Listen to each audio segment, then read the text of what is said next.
अबूझमाड़ के अरण्य से आ रहे विवेकानंद के युवा स्वामी कृष्णामृतानंद, प्राचार्य रामकृष्ण मिशन आश्रम, नारायणपुर।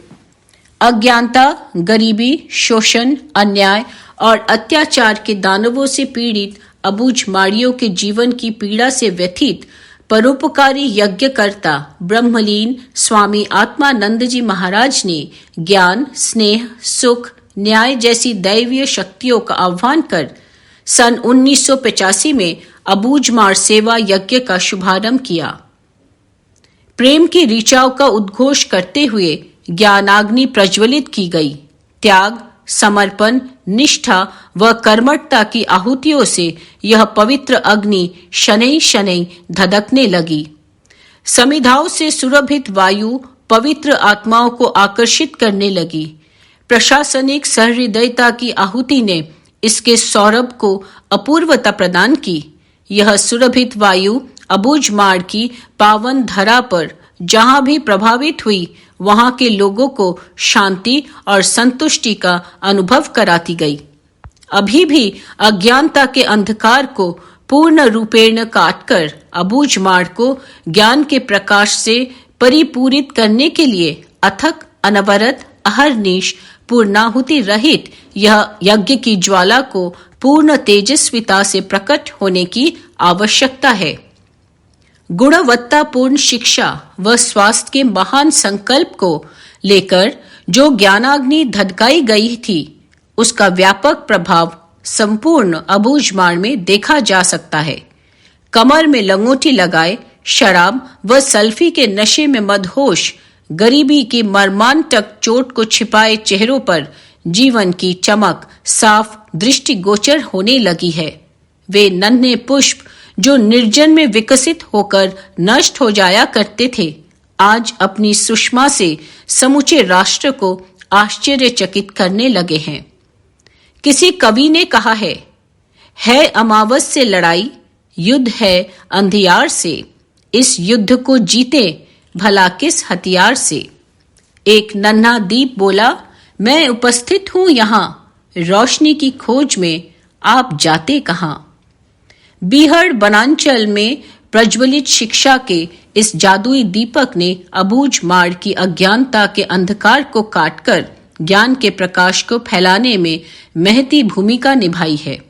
इस शिक्षा का उद्देश्य स्वामी विवेकानंद के अनुसार उस पूर्णता की अभिव्यक्ति का प्रयास है जिससे अज्ञानवश आदिवासी समुदाय अनभिज्ञ थे। आज यह वर्ग तथा कथित सभ्य समाज के कंधे में से कंधा मिलाकर चलने को आतुर है। बड़ी बड़ी गाड़ियां, महंगे मोबाइल तथा अन्यान्य भौतिक सुख सुविधाओं के साधन इनकी सफलता की कहानी कह रहे हैं। लगन, निष्ठा, समर्पण व अथक प्रयास ने इनमें अद्भुत आत्मविश्वास भर दिया है।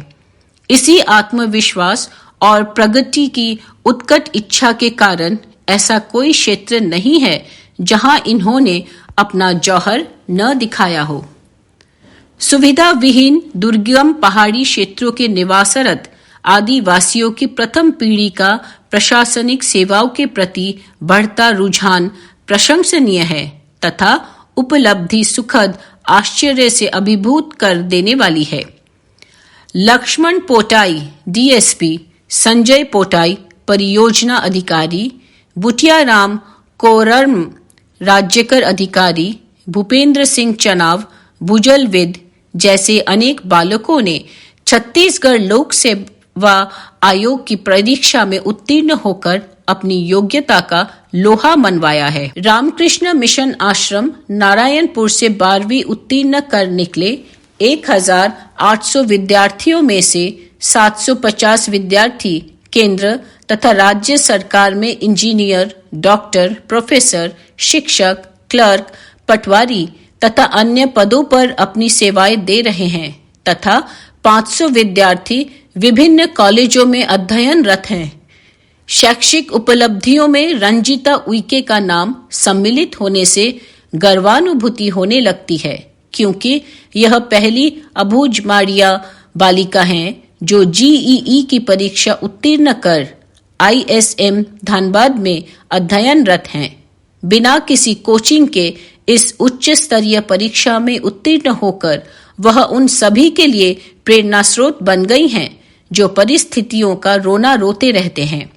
गंगा पोटाई भी एक ऐसा ही अनुकरणीय व्यक्तित्व है जो लखनऊ नर्सिंग कॉलेज में अध्ययन कर प्रोफेसर के पद पर पदस्थ हैं। गीत संगीत सदैव ही इनके जीवन का अभिन्न अंग रहा है। मादल की ताल पर थिरकते पैर तथा एक सुर में लोक गीतों का गायन कानों में मिश्री घोल देता है। अभावों के बीच आनंद की अभिव्यक्ति जहां संस्कृति के संरक्षण का माध्यम बनती है, वही संपूर्ण समाज को एक सूत्र में पिरोकर रखती है।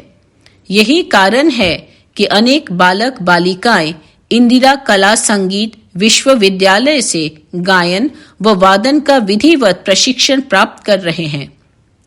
जगदेव नेताम तबला वादन में इंदिरा कला विश्वविद्यालय में प्रोफेसर तथा टिवर सिंह केंद्रीय विद्यालय में संगीत शिक्षक के रूप में अपने विद्यार्थियों को प्रशिक्षित कर रहे हैं।